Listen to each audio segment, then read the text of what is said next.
activity at home. We had to get a new computer system, and anyways, so yes, so this now is our family computer. So Casa Smith. Love it. Good morning. Okay, I think we have quorum.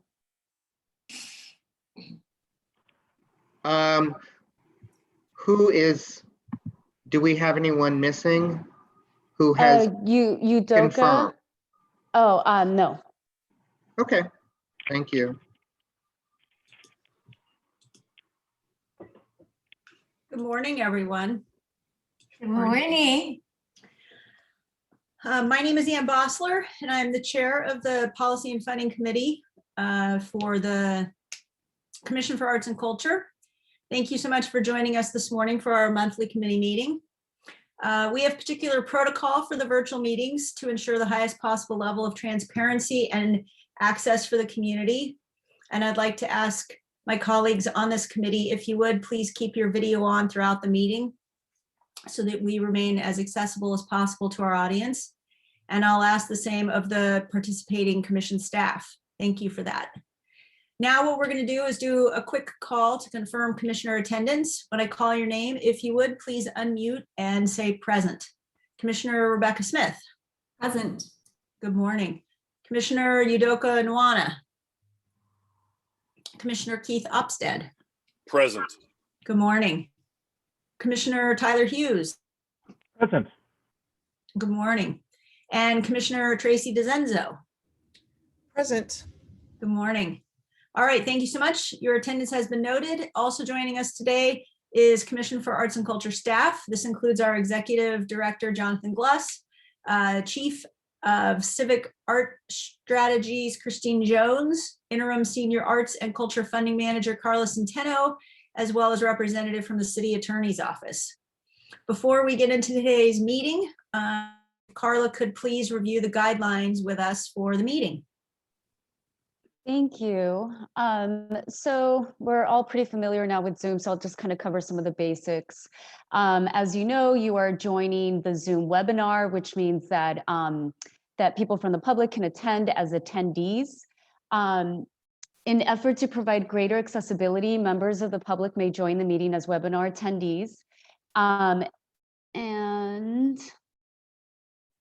in order to provide virtual non-agenda and comment in real time. Committee members, city staff, and authorized presenters are attending meeting as panelists, and the meeting will function for them identically to a typical Zoom meeting. As a refresher, please note that the buttons on the control bar at the bottom of the Zoom window, the camera icon is to activate your video, the microphone is to mute and unmute. Please remember to stay muted when you are not talking and to unmute yourself when you speak. You will also see the chat window button. Please keep your chat window open at all times. You will be using the chat to signal when you'd like to speak. We do recognize that there is a hand raising function. However, we request that you type speak in the chat window for the record, and the chair will acknowledge your request in order. When wanting to make a motion, second a motion, or participate in a discussion, please type speak in the chat box, and Chair Bossler will call on you in the order entered. Please refrain from using the meeting chat for anything other than signaling that you'd like to speak in order to comply with the Brown Act. Thank you. Okay, thank you so much for that.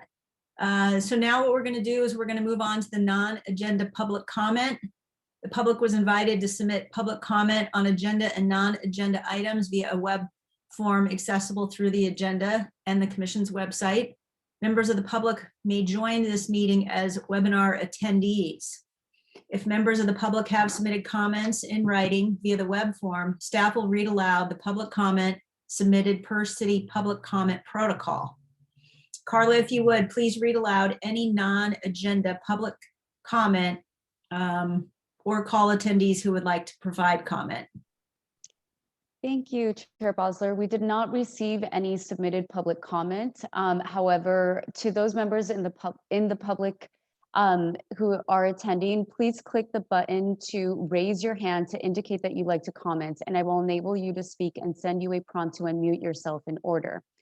When I call your name, please state your name for the record, and you will have 3 minutes to provide comment, after which you will be placed on mute again. If you are joining via phone, please press *9 to raise your hand. I will call on you by the last 4 digits of your phone number. When I call on you, please press *9 to unmute yourself. Please raise your hand now if you'd like to provide a non-agenda public comment. Okay, I see here Balboa Park Cultural Partnership. I will allow you to speak. Good morning, Chair Bosler and members of the committee. My name is Peter Kaminski from the Balboa Park Cultural Partnership, and today representing Arts and Culture San Diego. If you haven't done so already, I really urge you to read an amazing article that was written, co-written by Felicia Shaw, Makeda Cheatham, and Micah Parson, that talks about commitment for arts and culture and where investment can and should be made in this recovery that has hurt us all so badly, but seems to certainly be an area where we're starting to recover gradually. I encourage you to read that. I also encourage you, if you have not had a chance, I've put up a few of the links to various social media posts that I would also encourage you to just have a quick look at, and if you feel so inclined, to like and to share those, as we try and make sure the message of this article is communicated to all of our council members and other members in our community who may be keen to support arts and culture as it moves forward. Thank you very much. A quick question. First of all, Peter, thank you so much. Really appreciate all of this. One of the things I still haven't figured out is, and I want to read each of these, how is it, and maybe Carla, you know the answer, when somebody provides all of these multiple links, how do you capture them to be able to look at them later? That is a good question. I believe we're able to pull a record of the chat after the meeting. Belle, can you confirm that? Do you know if that's a possibility? Yes, I believe you can. I believe there is. It is. We do keep that on record, so we'd be able to most likely provide that if needed. So could I make a request that if it's appropriate, that after this meeting is over, that those links that Peter just sent be sent to each of the commissioners on the Policy and Funding Committee so that we can look at them? Yes, that's very appropriate, and happy to do so. Thank you. I would actually like them to be included in the minutes too, if we could do that. Happy to do that as well. Thank you, Tracy. You matched me and raised me. That's awesome. Okay, are there any members from the public that would like to share a non-agenda public comment? If yes, please press the raise your hand button and I will enable you to speak.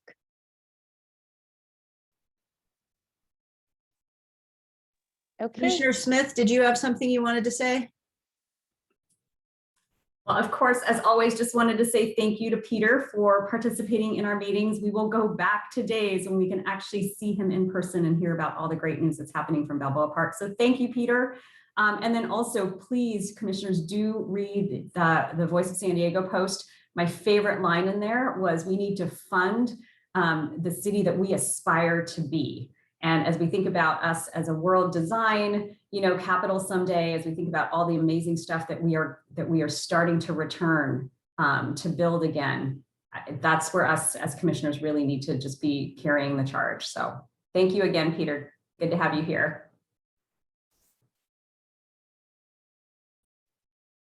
Chair Balzer, I just wanted you to know that Janet Poutre joined us as well. Wonderful. Thank you so much. Good morning. Good morning. Carla, is there any other public comment? I think that's it. Thank you. I have a non-agenda public comment. Okay. I just wanted to say that I've been kind of chiming in, or not chiming in, but listening in on some of the panels this week. And I've been really impressed with the panelists that we've had.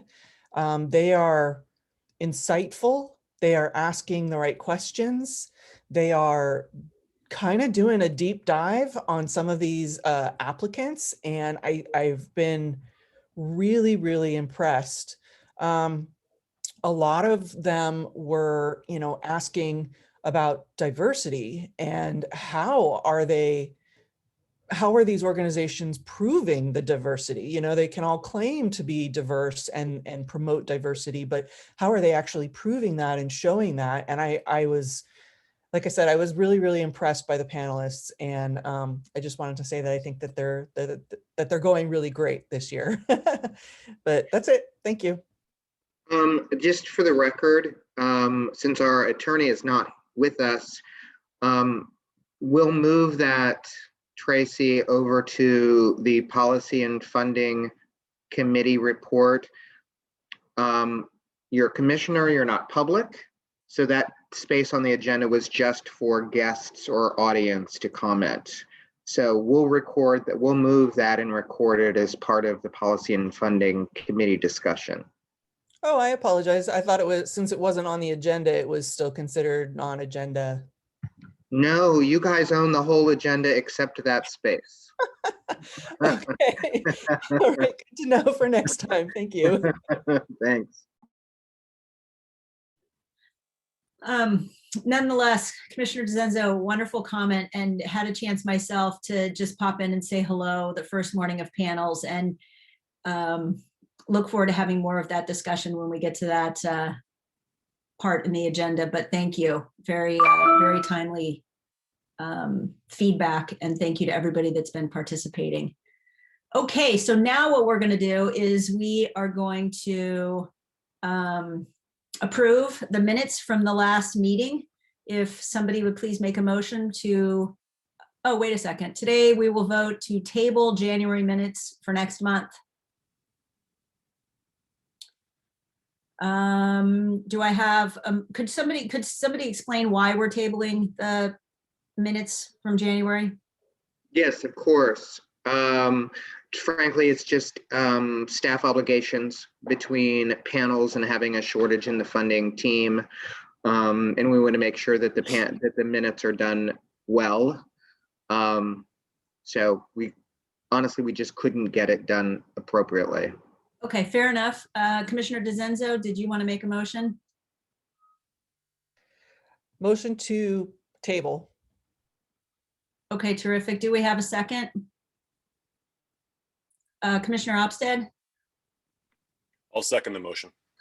Okay, wonderful. Is there any discussion? Commissioner Hughes, did you want a second, or did you have any discussion? I was just trying to second. Okay, wonderful. Thank you.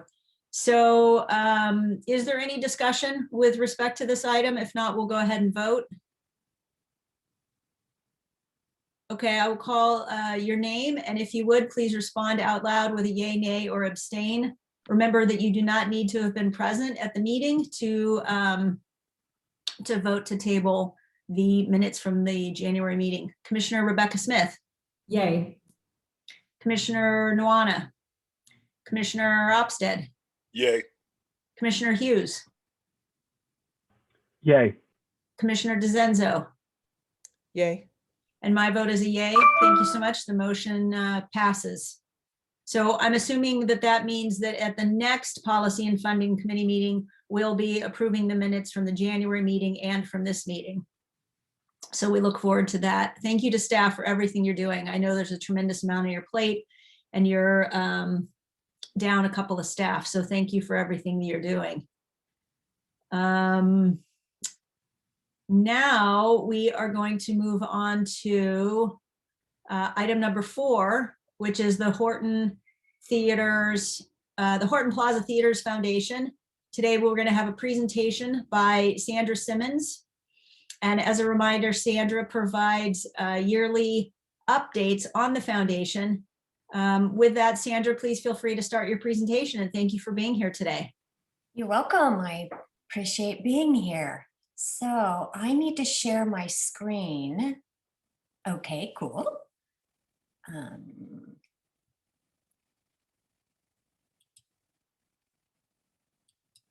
Good morning, Sandra L. Simmons, Executive Director of Horton Plaza Theaters Foundation. Oops, excuse me.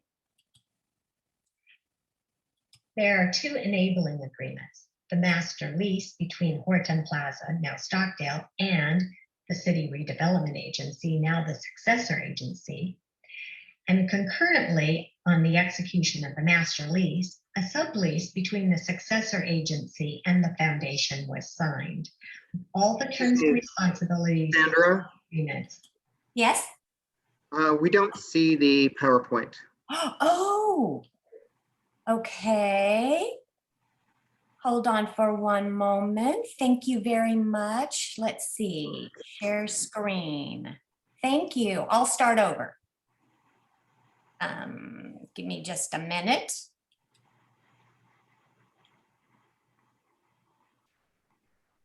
The share screen button should be at the bottom. There it is. Okay, you got it.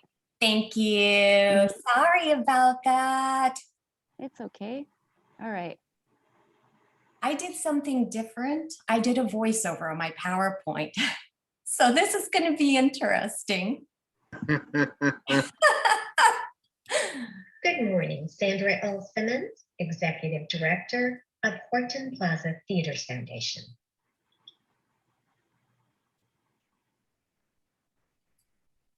The foundation was established in 1983 by the City of San Diego to operate and maintain one or more theaters for the production and presentation of dramatic, musical, and artistic works. TOT funding was pledged for operation. I serve a board of directors of 7, 4 appointed by City Council, 3 appointed by Horton Plaza, Stockdale. There are 2 enabling agreements: the master lease between Horton Plaza, now Stockdale, and the City Redevelopment Agency, now the successor agency. And concurrently, on the execution of the master lease, a sublease between the successor agency and the foundation was signed. All the terms and responsibilities of these agreements are the responsibility of the foundation. There are also operating agreements. There's the contract between the city and foundation for funding, a management operation theatrical production agreement and a facility use agreement with the managing company, and a letter modifying the terms for fiscal year 21 with the managing company due to COVID-19.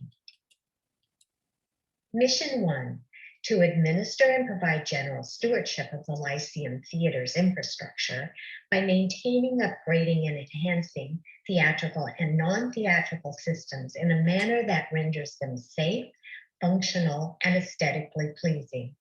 To ensure that the Lyceum maintains a high level of quality and production capabilities. There are 2 ways of accomplishing this mission: through ROPS and through the foundation's budget facility expense. When redevelopment was eliminated in 2012, the California Department of Finance deemed the city agreements with the foundation as enforceable obligations. They're known as Recognized Obligation Payment Schedule, or ROPS.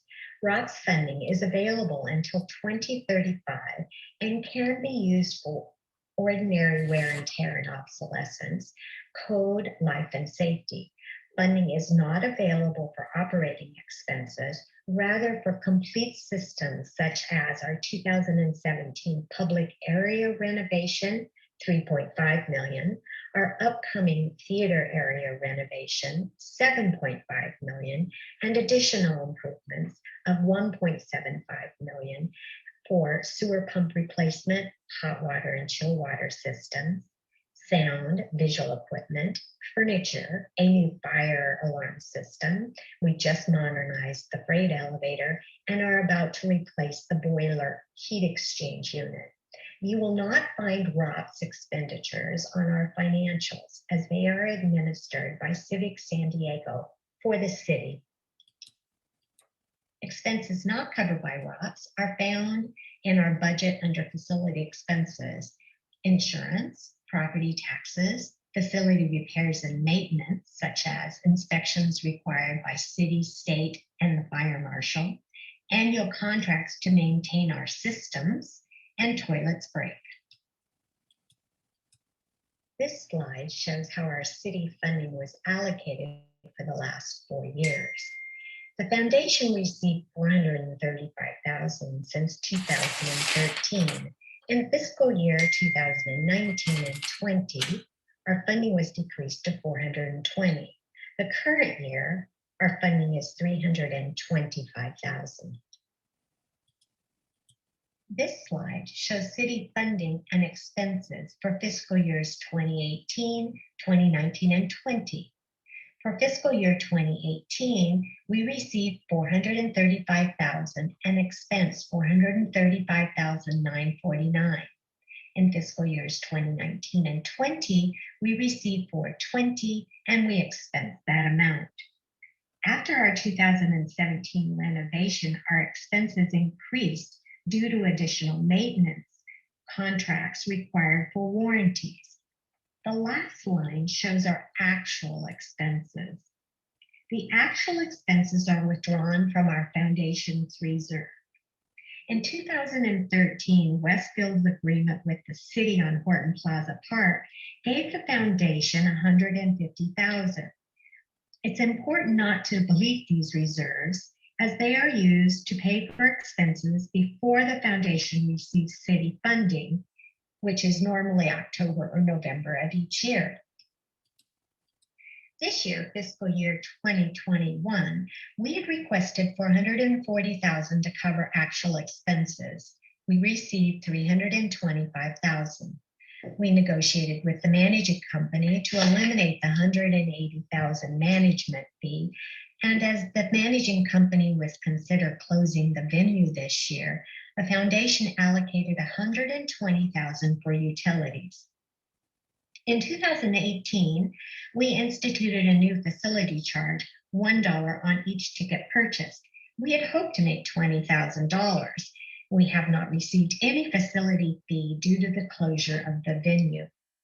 The Production Assistant Fund carryover of $36,934 was a carryover of PAF funds from fiscal year 2020 due to the closure of the facility because of COVID.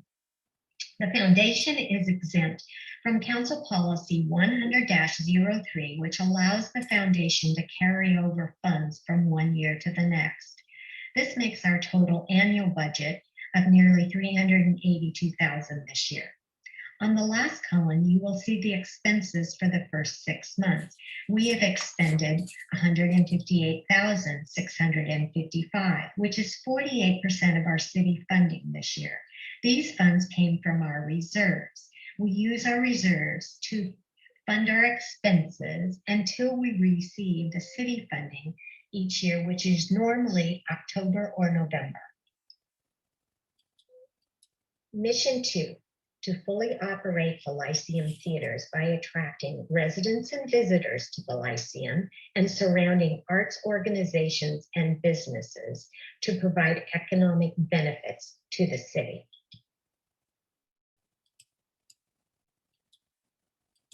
The Lyceum facility has 2 theaters. The managing company is not only obligated to perform 375 performances a year, but to book the unused performance space to others, creating a 365-day theatrical environment. This also builds new audiences to the Lyceum and brings people downtown. Horton Plaza campus will soon be filled with young workers, and the possibility is endless. The managing company's mission is diversity and collaboration. They partner with the Lupinski Family Jewish Festival, Latin New Play Festival, and Kuma Festival. Lyceum also hosts diverse and younger audiences through the International San Diego Fringe Festival, performers from around the world, Arms Wide Open, a disabled youth and adult theater, Off-Broadway Theater, a young, diverse, emerging musical company, and Tuyo Theaters, a young Latinx startup company. This slide shows the type and number of events over the past 5 years. The rep used the theater 50% of the time, and nonprofits using production assistant funding the other 50%. In fiscal year 20, there aren't as many events because we closed the theater mid-March due to COVID. Mission 3, provide financial assistance, Production Assistance Fund, PAF, to local San Diego-based nonprofit theatrical, dance, and musical production companies to promote the growth of new and/or emerging artists and to bring quality artistic content to underserved audiences. This is a partial list of nonprofits who have received PAF funding. Performance venues are limited and expensive. Smaller companies have limited budgets, but want a professional venue. The PAF provides funding for an affordable, under market rate performance spaces. Many of the PAF recipients support younger actors and/or younger audiences, and the majority of these companies qualify for 85% funding. However, they only receive 30 to 35. To fully fund the PAF, $306,850 is needed. At the bottom of the chart shows the PAF eligibility percentage based on annual budget. If a nonprofit performing company makes between 0 and 250 a year, they are eligible for 85% funding. So as an example, under the weekly space rental, a nonprofit weekly rate is $5,240. But if the entity is eligible for 85% and receives that 85%, they will only pay $786 a week. The Lyceum rental rates adjust annually, and therefore the funding must increase in future years. Here are a few testimonials from grateful PAF recipients. The foundation provides the facility and funding for the managing company and nonprofits to fulfill the city goals 2, 3, and 4.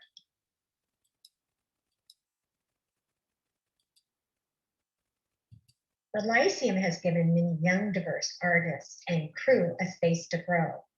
Hershey Felter's crew is based in San Diego, and they tour internationally. Roustabout performed their first season at the Lyceum, and a couple years ago, they performed off-Broadway on Theater Row. Herb Sequenza, the resident playwright, toured his original works, Picasso. Over the past 35 years, we've fine-tuned our budget, but costs continue to rise. We made cuts, such as discontinuing our earthquake insurance, but we can't cut obligations that are required by city, state, and the fire department. Those are inspections for sprinkler, fire alarm, freight elevator, roll-up doors, backflow testing, and those expenses are increasing. Currently, we spend $23,000 on property taxes, and with Stockdale's renovation of Horton Plaza, that sum will go up dramatically. But our biggest challenge right now is COVID-19 requirements.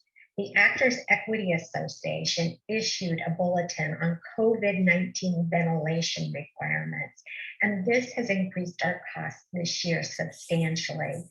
We needed to increase the capacity of our HVAC system and upgrade our filters, which added $4,000 a year. And we are now up to $20,000 on testing and air balancing, and this may be an ongoing expense. Other challenges. The upcoming renovation will impact the number of performances and attendees to the Lyceum. The Stage Theater will not be available for 3 months. Stockdale is renovating the mall and Horton Plaza Park, which affects our access and visibility. Stockdale is also renovating our passenger elevator and entrance, which we're so excited about, but this affects our access. The agreements state that we need adequate funding in order to continue. If we do not, the property reverts back to Stockdale, a performing arts venue would be lost, and also the ROPS funding would disappear, and the $12.75 million that we've spent in the last couple years would be for naught. I personally want to thank you for all you do for San Diego and making it an interesting and diverse arts community.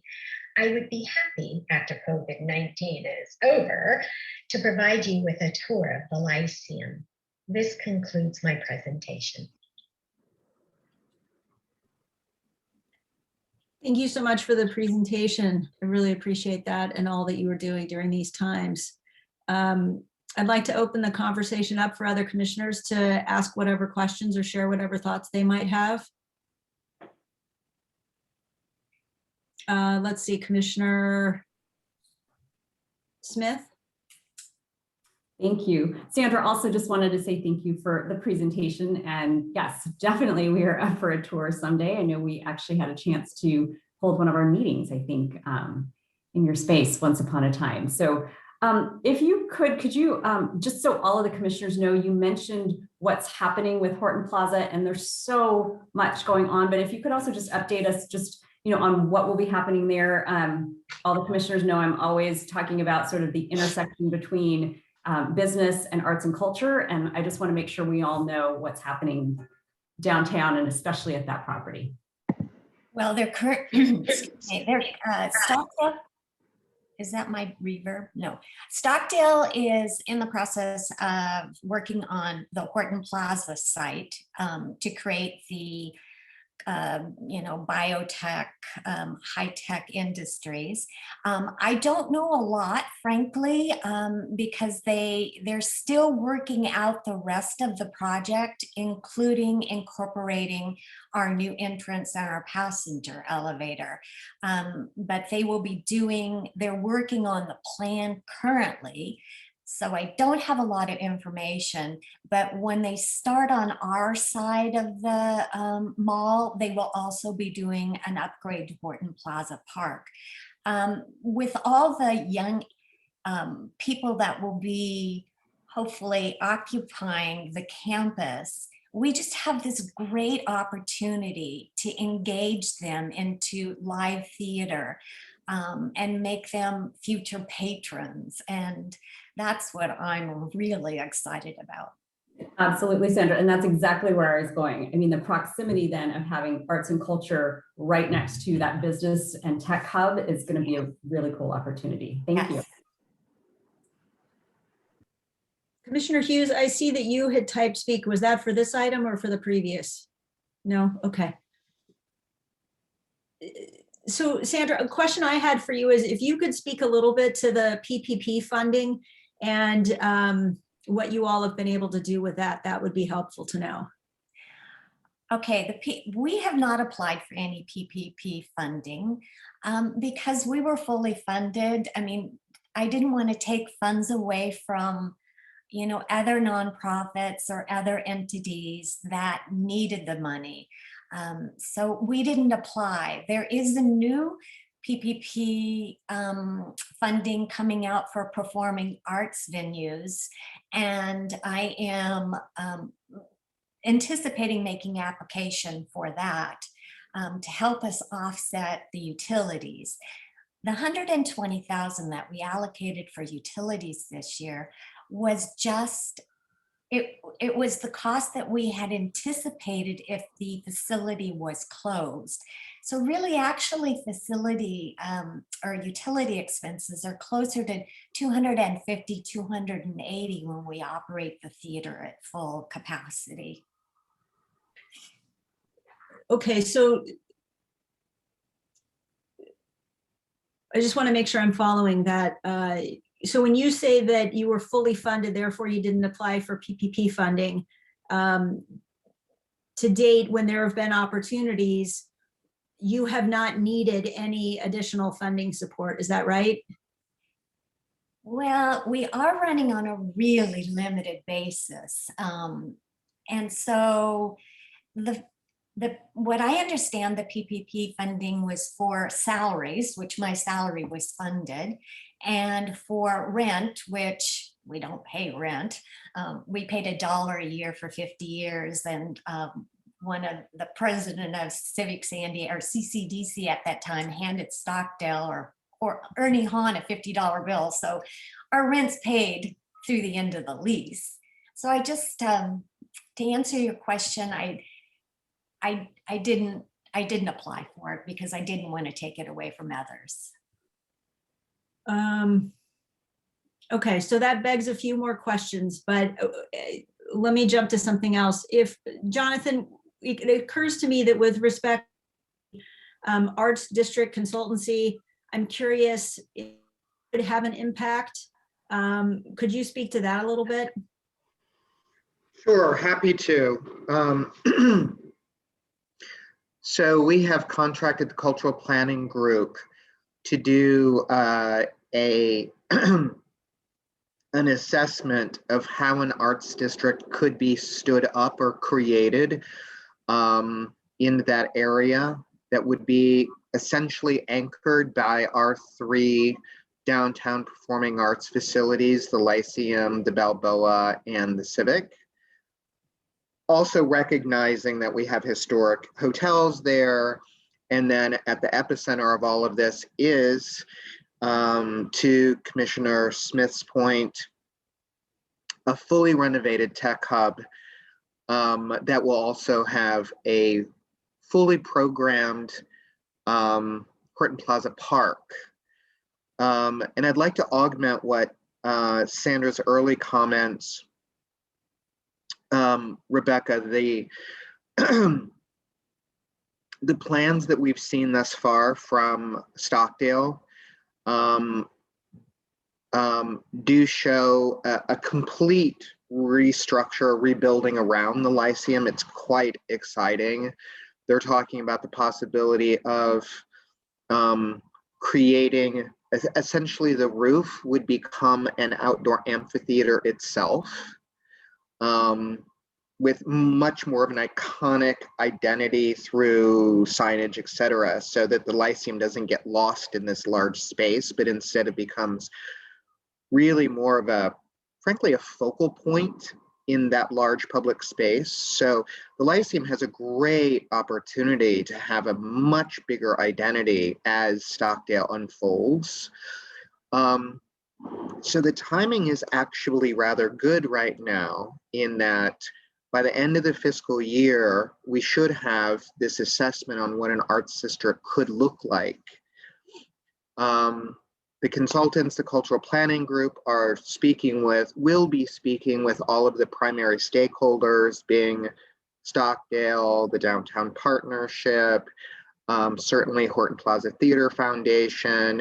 A few of you will be interviewed, our Economic Development Department, the Tourism Authority. We've asked them to come back with some recommendations on like a 3-year build out. The question that will be built into this is, what is the best, most efficient way to build the administration of an arts district there? Is it through the Performing Arts League? Is it through Horton Plaza Theater Foundation? Is it through San Diego Theaters? That's really what we're asking the consultant to look into. So from the staff perspective, I think coming out of COVID with further renovations at the Lyceum and a real clear direction on where the city would like to go with an arts district, the Lyceum has a great potential to really blossom. And I say that with no disrespect to the 30 years of the good work that has happened there, but this is a brand new opportunity that you all know very, very well. Did that answer your question, Ann? It did. Thank you very much for that. I see that Commissioner Hughes wanted to speak. Thank you, Chair. And I think Commissioner Poutre wanted to, but she ended up direct messaging me instead of saying speak in the larger chat.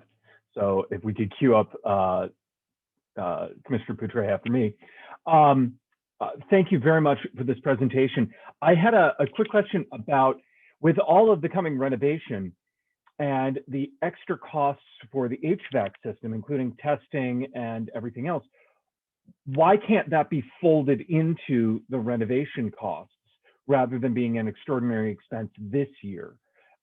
Since there's no presentation going on in there currently, and maybe it's just a timing thing, when do we expect to be able to use the Lyceum again? And when do you plan on starting the renovation to the theater space?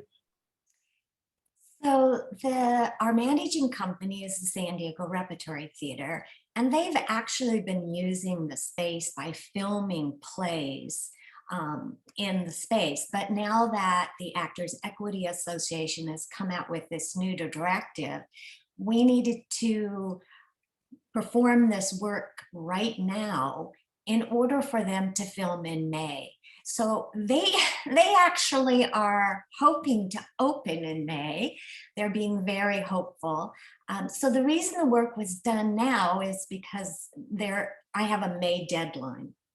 The renovation is, we're waiting for the approval from the Department of Finance to increase our renovation amount up to $750, and that is going through the process right now. So it should be going to the Oversight Commission and then to the Department of Finance in the next months. And we are hoping to start our renovation in July.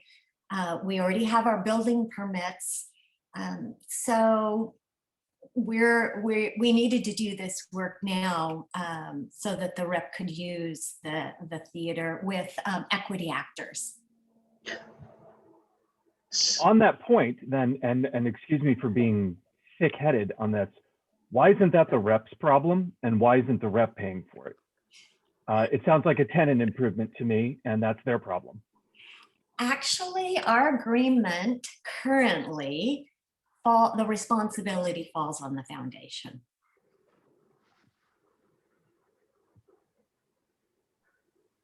Again, me being thick. My real job, my real life involves property management. Yes. So I do as much as I can to push this onto the tenant as humanly possible. So because we now have an extraordinary expense, Horton Plaza Theater Foundation is about to face an extraordinary expense. Is there recourse through the foundation's insurance policy to cover an unexpected expense that has been incurred? I don't know. I will investigate that, and thank you very much, Tyler. Yes. Thank you, Tyler. Commissioner Poutre. Good morning. Sandra, thank you. That was a great PowerPoint presentation and narration. The two things that strike me every time we talk about this is this Byzantine way of connecting, and you even had one of the slides where the arrows were going from here to there to here to there. It's so complex, and I just wonder, does it have to be that way, and how could that get fixed? Also, I was curious, I don't know that much about it, but these PPP loans and programs, I was under the impression you could use that money for other things besides payroll. I might be mistaken, but I thought you could also use it for some of the things that you need to do because of COVID, like this ventilation improvement, that sort of thing. So I don't know if that's so or not. I'm sure you've looked into that, but I definitely encourage you to take advantage of any of those programs without worrying about whoever else may or may not get money because of it. You have a legitimate, genuine need. You're providing a legitimate, valued service to the city by keeping that theater going. So please don't hesitate to take advantage of those things. Okay. Yes, thank you, Janet. I'm sorry, you go ahead. Sandra, go ahead. Oh, I was going to answer your first question, Janet, as far as how complicated our agreements are with all the parties, and they go back 35 years. And we're looking, Jonathan and I have been talking about this, the Cultural Arts District for downtown, and how this could be reorganized different. Because frankly, the theater is underutilized, and there is so much more opportunity. So we're looking at ways to make this a better facility and to streamline some of these agreements. So it's a conversation we've been having.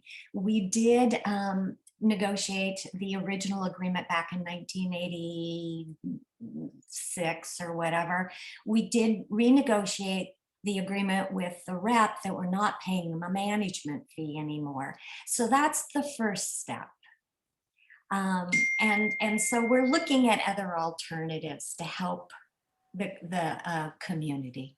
Well, thank you, Sandra. And Jonathan is nothing if not tenacious. And so I believe that the two of you will be able to untangle that knot so that someday people will look back at this and go, why did we ever do it this way?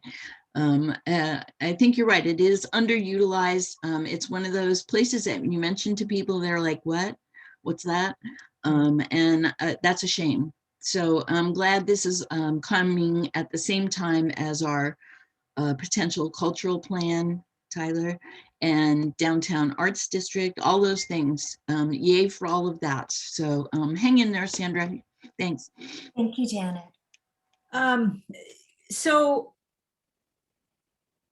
I think that we're in a very interesting moment in time where certainly the city funds are sparse and there are a tremendous amount of resources out there. There's something that I don't know all the particulars of, but it's worth looking into, Sandra, if you're not aware of it.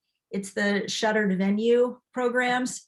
Somebody needs to do some deep dive into all of the funding that's available, certainly from the federal government and from other sources, to be able to bridge the divide and bridge the gap. And I think that these are times when we have to be aware that knowing all the various buckets, which I know there's a lot of intricacies, but there's got to be somebody that can really work by your side to help you become aware of all of the resources available, because they're certainly out there right now. So having said that, I see that Commissioner Hughes would like to speak again.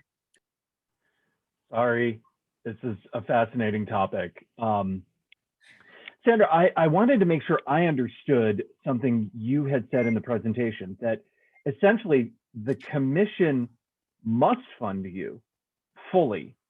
Otherwise, there's a chance we lose the property to Stockdale. It's a little bit of like the plot of The Music Man. Tyler? Commissioner Hughes, let's let Jonathan address that real quickly before we go too far on that. Yeah, I just want to clarify. This city must. Yeah, the city must. It's not the commission, it's the city that needs to. You may remember historically it was an economic development before being in civic. Sorry, I should have clarified, the city, not the commission. So I guess the question is, how much money would it take to stop that annual cycle of fund us or we lose the building, fund us or we lose the building? Is there a way of just paying off Stockdale for that property so we can stop the constant push-pull? Or is there some mechanism that can be triggered that stops the sort of Damocles hanging over our head to lose the building? So we have to pay out $500,000 as a city. We have to pay out $500,000 or else we lose the building. Well, that's a bigger conversation with the city, because we're leasing the property and we've leased the property since 1985. So it's a conversation that we need with the city if they would be wanting to actually purchase the space. Okay, thank you for that. I think at this point, I think that this has been a really fruitful, important conversation, and it's illuminated a lot of different things. And Jonathan, if possible, I'm wondering if it would make sense for you and staff to be able to come back to this committee with the Arts District Plan and agencies for the Lyceum management contracts, to have a little bit more of an understanding about how it is that we'd like to approach this moving forward. Happy to do so. Okay, thank you for that. And Sandra, thank you so much for everything that you're doing and for being here with us this morning. It's my pleasure. Thank you for all you're doing. And could I say before we move on, Sandra is a great partner to me. We have really in the last 2 years moved the Lyceum through the Horton Plaza Theater Foundation so much closer to the city. We have so much more understanding. And a lot of the really important questions you're raising is because we've been working through all of this. So thank you for your questions. And I just want to give a shout out to Sandra for being really a great partner. Thanks, Jonathan. Okay, thank you so much. So now if there's not anything else on that topic, we're going to move on to the arts and culture citywide impact. We're going to hear from our civic arts strategist, Christine Jones, who will walk us through this year's outreach map iteration. Christine, we'll turn it over to you. Good morning, commissioners. So let's bring up the slides, Bill, if that's possible.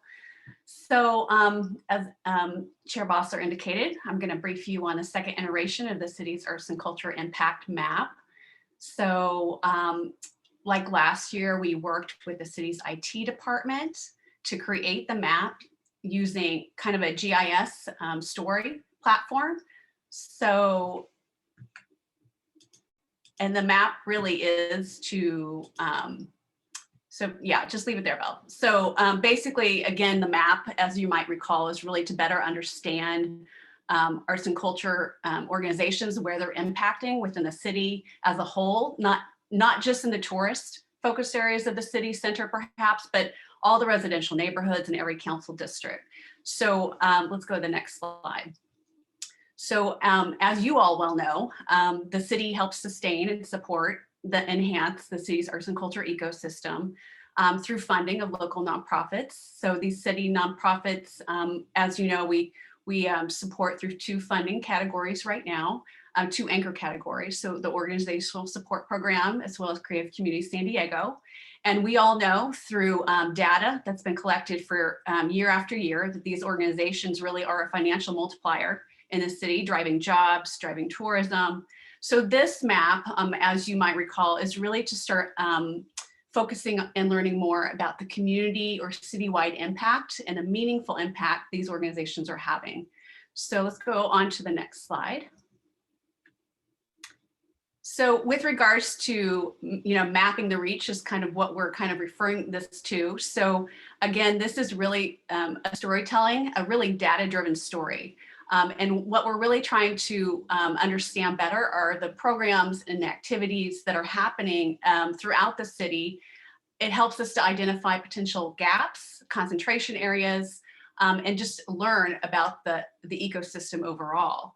So as you all well know, arts, culture, and creativity can be a very important tool in inclusive growth, neighborhood sustainability, as well as cultural participation and understanding. So while it's easy to be able to map the hubs for, brick and mortar museums, theaters, or perhaps Creative Community San Diego project venues, this goes really beyond that and is a really tool for us to really start learning about the outreach. More and more arts and cultural organizations rely on outreach as a very important component of their missions. And so what we're really looking for is impact across the city. So let's go to the next slide. So really the map is to start identifying the markers, not only of organizational hubs. So again, think brick and mortar, so museums, theaters, etc., but also where things are happening through the city in terms of parks, libraries, schools, other venues from bars and breweries to senior centers and community centers. So let's move on to the next slide. So as you might recall, last year was the first year of the map, and some of the highlights you see here on the screen. So, and really, again, this was the really important, I think, that came out of this was learning about the unique sites that are really where outreach is happening. So you might recall that there were 685 unique sites for fiscal year 2019. And that included parks, libraries, recreation centers, In addition to that, there were 176 venues for Creative Community San Diego projects and over 98 organizational support hubs. So with that as a baseline, we wanted to start looking at our fiscal year 20 data. So let's go to the next slide. So one of the things new this year, and one of what we wanted to start doing is starting to add more and more maps for each year. So we've created a landing page that will house the different individual year maps. And we've also added some comparative mapping tools to start being able to visualize and kind of see patterns from year to year over time. So I'm going to show you those in just a few minutes. So the second iteration map that I'm going to show you as well really is focused on fiscal year 2020 data. And this is data that we collect as part of the final report requirement for both organizational support and Creative Community San Diego.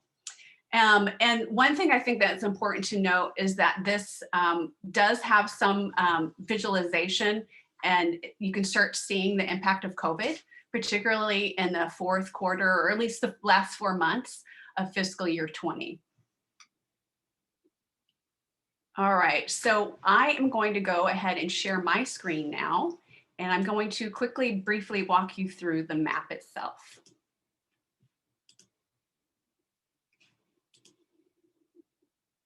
Okay, so hopefully you can all see my screen. All right, great. So what you see here is what we're calling a landing page. And so as I mentioned, this is where the individual maps from year to year are now housed. So you'll see that their 2019 one is here on the right, and the 2021, which we just launched, is here on the left. And so you're able to click on the individual ones, and that will take you to the map for that specific year. So in addition to that, we are starting to use some comparative tools to be able to see change from year to year. So you'll see here that there's a side-by-side map. And here again on the right is 2019, the left is 2020.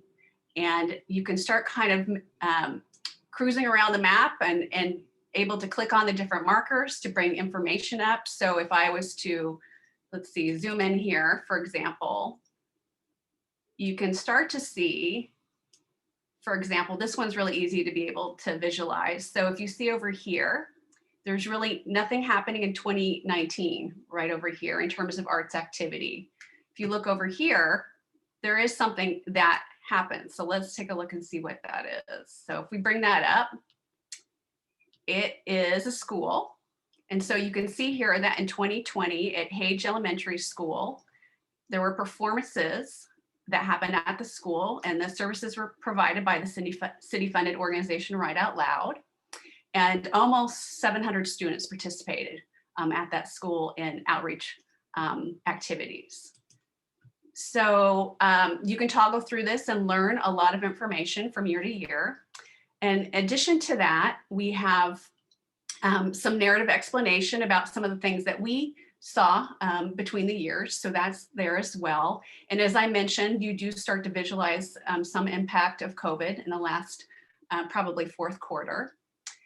And we also include a bar graph, which visualizes the reach again from year to year. And this is organized by site. So for example, you'll see here on the right, again, is 2019, the left is 2020. An interesting observation here is that in both fiscal years, it really is, you can really see the activity, and these organizations are really active producers and providers within the school system. So they're very active within the schools and providing classroom arts-based instruction, as well as providing and delivering arts and culture services in other venues. So for example, these organizations are providing services in community centers, youth centers, cultural spaces, restaurants, local businesses, all throughout the city. So now I want to take a brief moment and take you to the 2020 map itself. So again, you can just click that here. And similar to, it looks similar to last year. Once it comes up, Again, it's visualizing and aggregating the data from 2020. So again, that's fiscal year 2020. Similar to last year, there's kind of a welcome introduction. There's also a section that really talks about the impact. So some of the key highlights that we've identified for fiscal year 2020 include specifically outreach to over 583 unique venues and sites. So, that's over 256 schools just alone, 268 other venues. And then the aggregates, if you add that all up, and that just the outreach alone, there was over 600,000 participants just in the outreach. And that's not including all the activity that happens at OSP hubs or project venues. Overall, there were 774 locations of activity of arts and culture across the city. And there was over 1,088 points of connection, which is pretty impactful. So all of that is kind of highlighted here. And then when we get to the map itself, you'll see here, similar to last year, you're able to interact with the map. You're able to search in different ways. So, and each of the markers, as you may recall, there's a legend here, which identifies the different types of markers, what they mean. So here you can reference that as you're exploring the map. And a great tool is the search bar. And for example, you can put in a street address, you can put in a particular site. So if I was to put in maybe Logan Heights Library, it's going to take us right to that space. And if you were to click on the marker itself, you can see that it's highlighted. It's going to bring up a pop-up, and that pop-up is going to tell us about what type of arts activity or outreach was happening at that location in fiscal year 2020. So you can see here, it's the Logan Heights Branch Library. You can see that there was services provided by Reuben H. Fleet. There were over 300 participants in their type of engagement, which they identified as other in this case. And then if you see like one of, that means there was other organizations that were doing things at this site. So for example, you click on this arrow, you'll see that Via Musica was providing services there, as well as the New Americans Museum. So that's just one way to search. Another way to search, which is kind of fun, is to be able to toggle through the different layers. Each of the kind of sites are a different layer. So you'll see that we have layers for both of the city funded categories, but as well as other sites. So if I was to start kind of playing around with this, just start taking things off to be able to focus a little bit, I could just bring up parks, for example. And then if I was to, let's say I'm going to just click on this one, just as an example. So then I can see that in Azalea Park, there was two organizations, can you see one of two organizations providing services. So I can see that the Guild of Puppetry was working there and provided services to over 200 participants. And then additionally, Fern Street Circus was there and about the same number of participants. So there was quite a bit of engagement happening at that site, particular park site. So if I was to move down on the map itself, similar to last year, there was also Council District Snapshot. So this is really a section that highlights what kind of the reach and specific activities that were happening, or sites that were happening within different council districts, and kind of the focus concentration areas. So you're able to kind of move through this, and it does cover each of the 9 council districts. And then below this, there is a larger bar graph that is similar to the bar graph on the comparison landing page, which again highlights what was happening in each of the council districts based on site type. So each year we're planning to add new maps to the landing page and really start aggregating that data. It's been really enlightening and tremendously impactful to see this data and how it's impacting the city beyond just a financial impact. It is publicly accessible on our website. Anybody can play around with it. I think it has a lot of exciting opportunities for San Diego's future. And basically that concludes my report today. I would like to give a big shout out to the IT department. We could not have done this without them, and particularly Andrew Butterfield, who is our lead in that department. And then Carla in our office was instrumental in putting this together as well. So I definitely want to give a big shout out to them, and happy to answer any questions you may have. If I could just wind that up, firstly, thank you, Christine, for the great presentation. I also want to thank Christine, who put many hours into this. You know, with our staff right now, this team is spending a lot of weekend hours, and Christine put a lot of time in over the last 2 weekends to deliver it on time so that we could not only bring it to you, but we brought it to the ED and IR Committee of City Council on Wednesday, Economic Development and Intergovernmental Relations. And that committee was tremendously interested in the data, very eager to really get a different snapshot of the city's investments. And the last thing that I'll say on this is just underscoring this does not include InReach.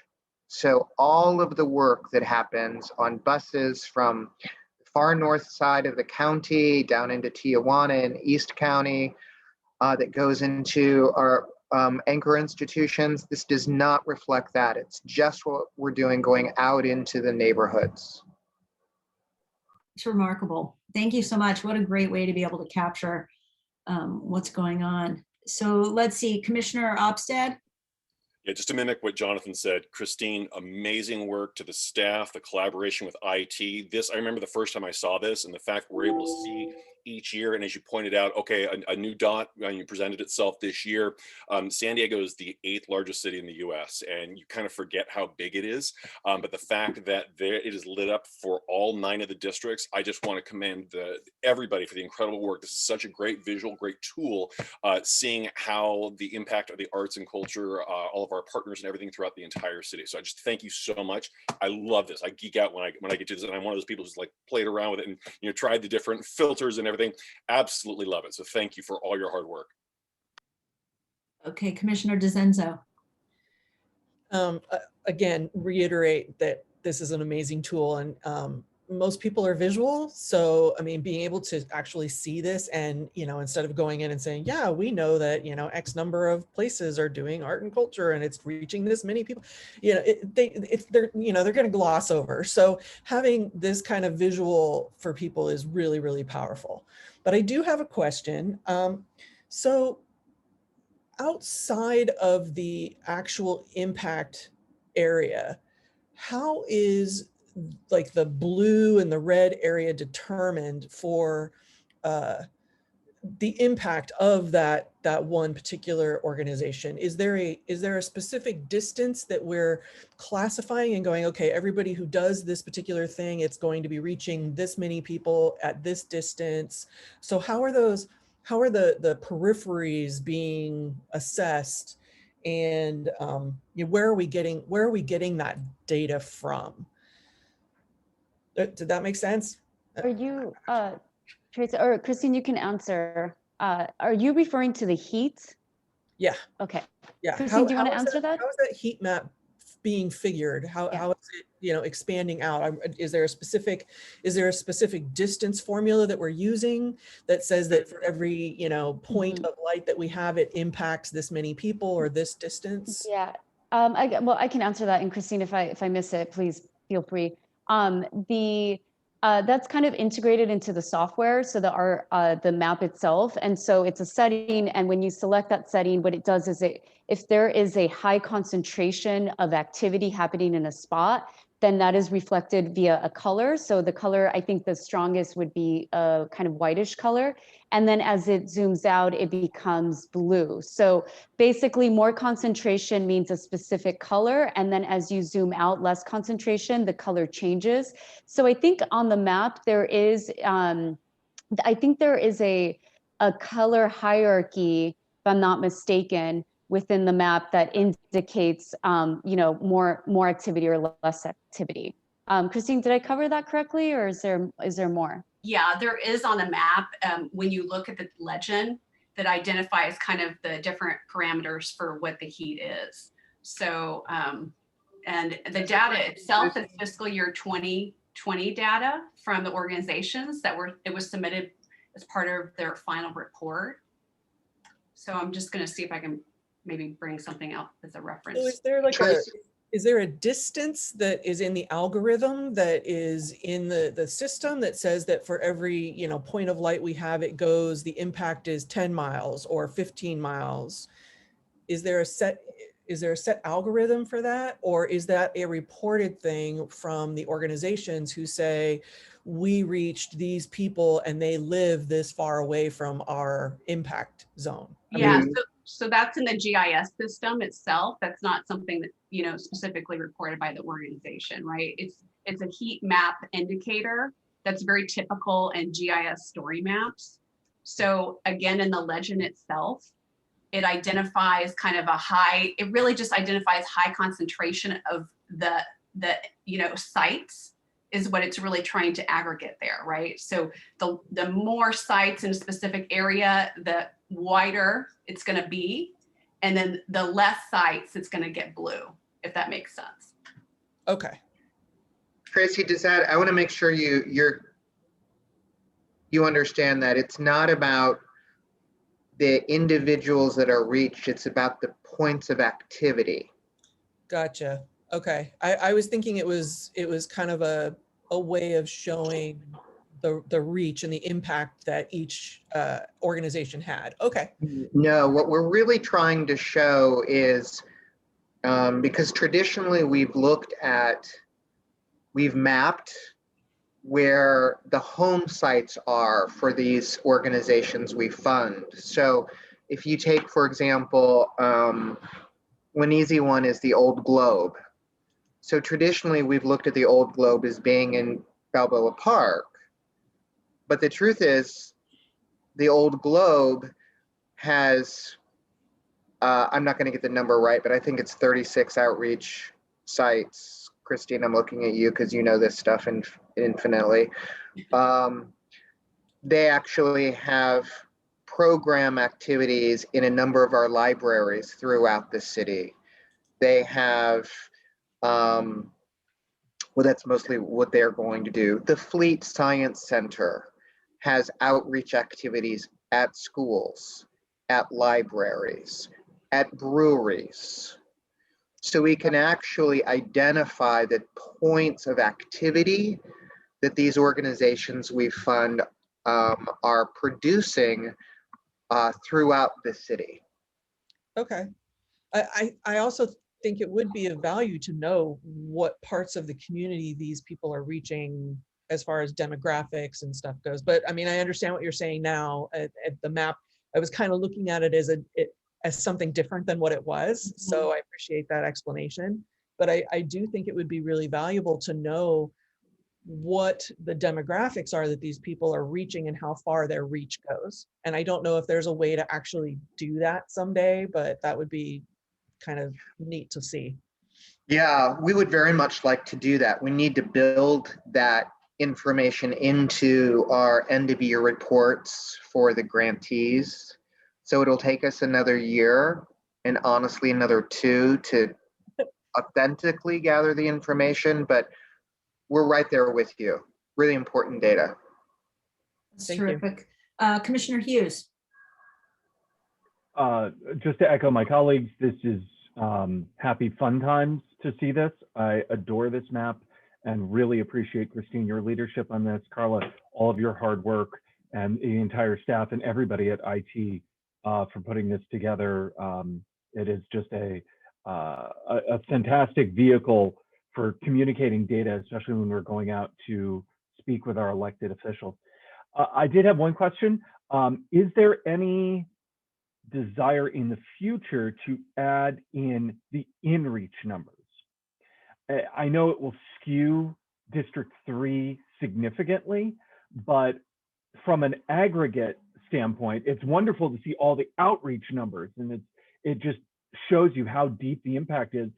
But on the in-reach numbers, if we can add that in, then it shows, oh, in the 8th largest city in the country, we have this kind of participation that is both in-reach and outreach. So that's the only reason I'm thinking there. We can certainly think about that. We also have to kind of balance it also with, the organizations in terms of what they can provide in final reports and think about it. But all this stuff, the demographics, all these other data points are something that we can think about and what makes sense to help tell the story of San Diego's arts and culture. It becomes a full-time data and analytics position, which would be super fun to have in a few years. Okay, thank you for that. Commissioner Smith.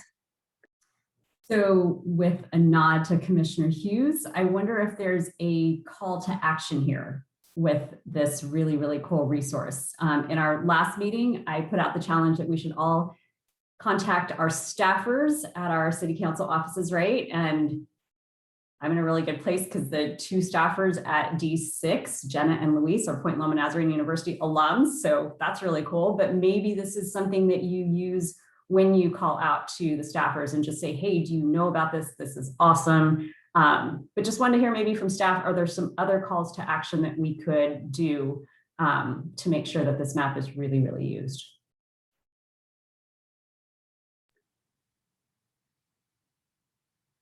Did I just see a question go across Commissioner Poutret's face?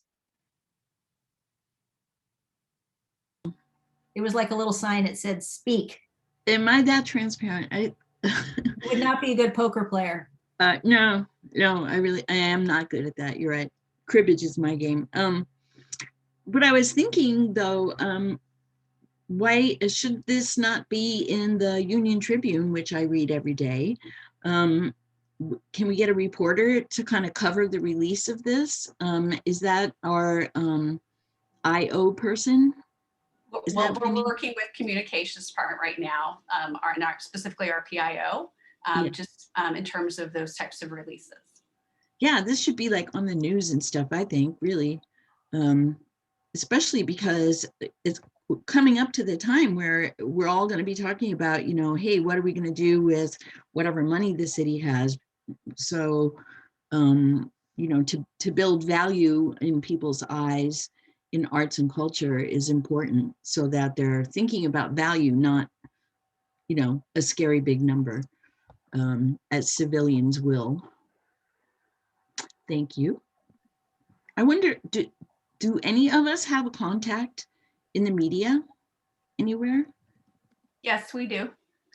Well, I mean, at the city, I just meant like any of us independently, best friends with, I don't know, Dagmar the weather lady or whatever. I'm not, but. Okay, all right. So anything else with respect to this item? It's an amazing tool, and I do really see that council members, from what I understand, love this resource and this tool. So thank you so much to everybody who's put in all the time, effort, energy. I did notice that Peter Kaminski had raised his hand, if appropriate, if he wanted to say a couple comments. Yes, Peter. I'll just be super fast, Okay. but thank you to everybody. I think there's a lot of great support for this, so that's the only real need. But really, it's congratulations to Jonathan and to Christine and Carla. This is huge, and never, ever, ever, ever, ever let it go away, please, commissioners. It's hard to tell how you really feel about that. If you could emphasize just a little bit more. Never, ever, ever. I'm very subtle. All right. Thank you for that. Thank you, everybody. And thank you, Christine. I know, and Carla, that we're a lot of work. So thank you. Next, we're going to move on to staff reports. Any public comment regarding this agenda item? None submitted. However, if there's anyone in the public that would like to share a public comment, please press the raise your hand button and I will enable you to speak. Okay, seeing none. Okay, at this point, I'm going to go ahead and turn the meeting over to our Executive Director, Jonathan Gluss. Thank you, Chair Bosler. Just a few quick updates. First and foremost, delighted to let you all know that we have extended an offer to a funding program manager, which has been accepted. So we anticipate having a new colleague on board in about a month. So we're very excited about that. Look forward to introducing the individual to you all, very possibly at your next meeting. As everyone knows, panels are this week and next. Thank you to everybody who's attending. Excuse me. I just wanted to encourage you again, and I don't think this group needs encouragement because I know a number of you have been attending, but Zoom makes it so easy to attend even for a bit. So even if you can't spend a substantial amount of time stopping in for 15 minutes, I see Commissioner Opstead writing that note down. Always glad to see you there. Excuse me. Just a reminder, next month, we'll be bringing the panel recommendations back to you. Excuse me. And at that time, we will also be, staff will be bringing some recommendations to you on allocations. And by that, I mean, if you'll recall, this time last year, you were having a discussion about the percentage of the funding program money to go to CCSD and the percentage to go to OSP. So we'll bring those recommendations back all in a package to you in April. Last bit of information, and this is just a very general update. As you can imagine, there is a lot of good news right now in regards to money available to arts and culture. You all may know that $50 million has been made available at the state through small business funding that arts and cultural nonprofit arts and cultural organizations have access to. And I just in this meeting saw an announcement that because of the funding that was just approved at the federal level, 135 million of that will be allocated through the NEA. So there's some good news in the field. Regarding the city's budget, there is not specific news in regards to the Commission for Arts and Culture because everything is just happening so quickly right now. So I imagine we will see more information next month. That's my quick update. The one thing that I'd like to invite Christine to update us on, Christine or Carla, either one, is the other panel that will be convening at the end of the month. Yeah, so I can update you all on that. So what Jonathan's referring to you is the Arts Culture Nonprofit Relief Initiative. So as you recall, that was released last month, and that is basically unclaimed funds for fiscal year 21. That was TOT funding in the amount of approximately $271,000. So that is been identified to support relief. And so there's an application process that actually closes today. And again, that's open to eligible fiscal year 2021 OSP and CCSD organizations. So we anticipate holding that panel review for that later this month and being able to provide you with an update at your meetings in April.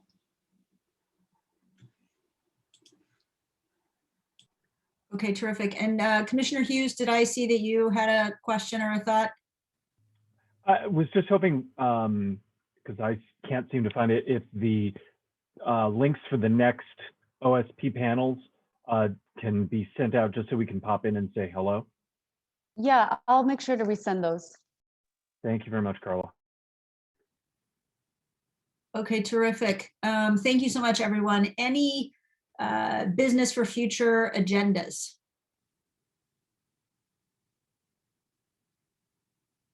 Not everybody at once. Okay, with that, a big thank you to everyone, and we will adjourn the meeting. See some of you at the 10 o'clock hour in the executive committee meeting. Thank you so much, everyone. Be safe and healthy, everybody. That's right. Thank you. Have a good weekend. Thanks, everyone.